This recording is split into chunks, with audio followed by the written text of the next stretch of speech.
Hello everyone. So today we will be talking about the congenital adrenal hyperplasia. So in congenital adrenal hyperplasia, it is an autosomal recessive disorder, and it occurs because of enzyme deficiencies in the synthesis of the adrenal hormones, the hormones that are produced by the cortex, the outer portion of the adrenal gland. So if this is the adrenal gland, the cortex produces hormones like the aldosterone or melanocorticoids, the cortisol, and the androgens. So in order to synthesize these, the adrenal cortex, it goes through multiple steps, and these are synthesized from cholesterol. And in some of the steps, there are enzymes that are deficient, so there will be decreased synthesis of one or more of these enzymes. Just remember that all of these disorders, the congenital adrenal hyperplasia, there is decreased cortisol. So all of them will result in decreased cortisol. So imagine, so when there is decreased cortisol, there will be increased ACTH. So when there is decreased cortisol, the pituitary will in turn, release ACTH. And it will release ACTH, and in order to stimulate the adrenal gland to produce more cortisol, okay, to make more cortisol, and that will result in enlargement of the gland. Adrenal gland enlargement will occur, okay. And also there is another thing that is produced, which is MSH, and melanocyte stimulating hormone, and that causes hyperpigmentation. So the reason for this MSH and ACTH, like why they are produced together, is because the pituitary actually produces a bigger molecule, which is called the pro-opiomelanocortin, and then it is fragmented into different fragments, like smaller portions, and one of them is ACTH, another one is MSH, and there are others like endorphins, etc. But these two are important. This will cause hyperpigmentation. This will cause enlargement of the adrenal glands. So these features are common to all of the adrenal or congenital adrenal hyperplasia causes, all of the enzyme deficiencies. So these four features are common to all. Okay. So let's talk about some of the common causes, some of the common enzyme deficiencies. So of these, 21 hydroxylase deficiency, it is the most common.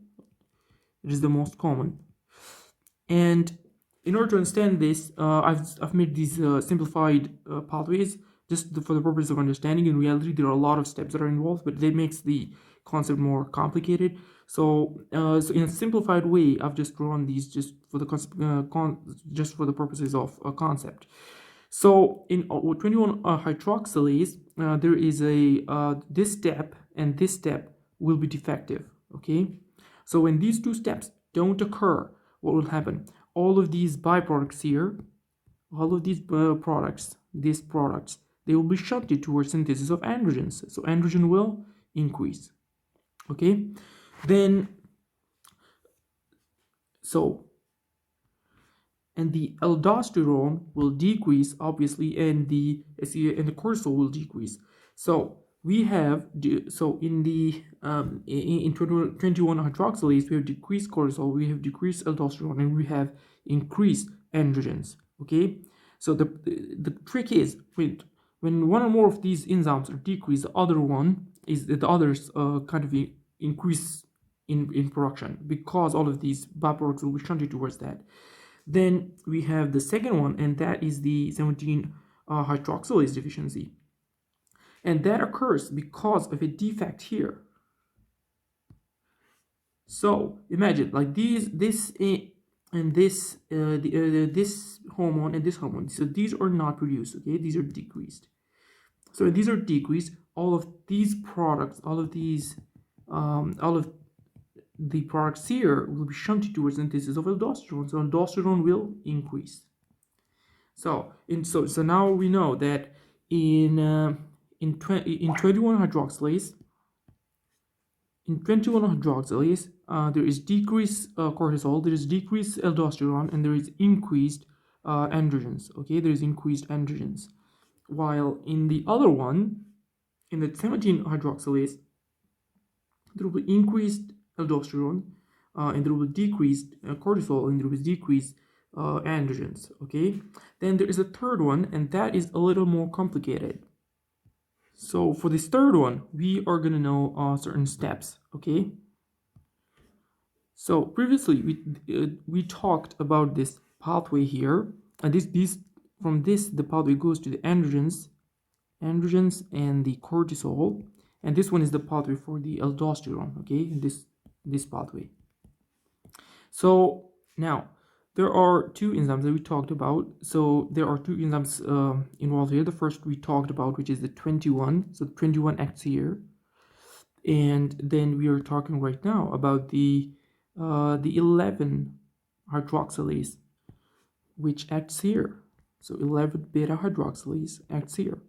So it's basically that. So it will, both the 21 and the 11 would result in increased cortisol and the androgens, and the difference between them is because the 21 here cannot go further than this, so it will not create 11-deoxycorticosterone, while beta hydroxylase will produce in beta hydroxylase deficiency 11-deoxycorticosterone will be produced because 21 is intact. So, and this will act as aldosterone. It has aldosterone effects. So the aldosterone effects will be preserved in a 11 beta hydroxylase deficiency. Okay, so now let's talk about briefly about the action on the renal tubule. So if this is a tubule of aldosterone, so aldosterone would cause secretion of acid or protons or acid or and potassium. Okay, so the potassium will be excreted by aldosterone, and the acid will also be excreted by the aldosterone. So now, and there will be increased reabsorption of sodium and water. Okay, so now let's quickly talk about so what will be the levels of aldosterone in 21 alpha hydroxylase deficiency, like we talked about. Aldosterone will be low. Okay, aldosterone will be low, like we talked about here. There will be a defect here, so it will be low. Okay, then what about the potassium? When the aldosterone is low, potassium cannot be excreted, so it will be increased. So what about the blood pressure? Well, because we don't have aldosterone, we also don't have cortisol, like we talked about here. And we know that in all the congenital adrenal hyperplasias, there will be decreased cortisol. So the blood pressure will be decreased. Then another reason is because there is no preservation of these sodium and water. It's salt wasting. So the blood pressure will be decreased. Then the sex hormone will increase. And the labs, there will be increased renin. Okay? Renin, because the renal aldosterone, angiotensin aldosterone will get activated because of the decreased aldosterone. ROS will be activated. Okay. So then, what will be the presentation? So because these sex hormones are increased, it will result in an XY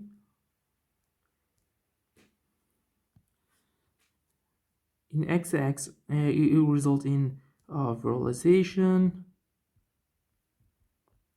And it can also cause precocious puberty because there are so much of the sex hormones. So increased sex hormone can result in precocious puberty. Okay, then we are now talking about the 17 of hydroxylase deficiency. So we talked about the 17 here.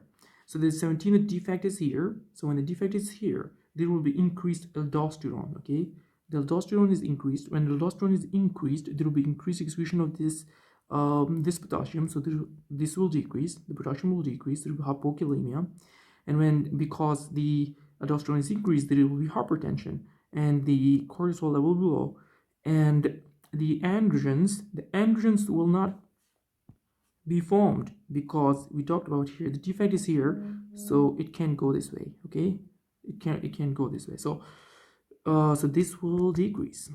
And then the renin will be normal, so there will be like low renin.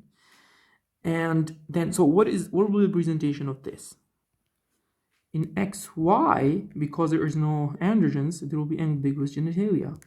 In XX, there will be lack of secondary sexual characteristics because androgens are converted by adipose tissue into estrogen, okay, by something called aromatase, which is an enzyme, and estrogen helps in the secondary sexual characteristics of females. So the females will lack the secondary sexual characteristics. Then we talked about the 11 beta hydroxylase.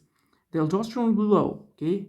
The aldosterone levels will be low here, but because we have 11-deoxycholinesterone, the potassium level will be low because it acts as the 11-deoxycholinesterone act as an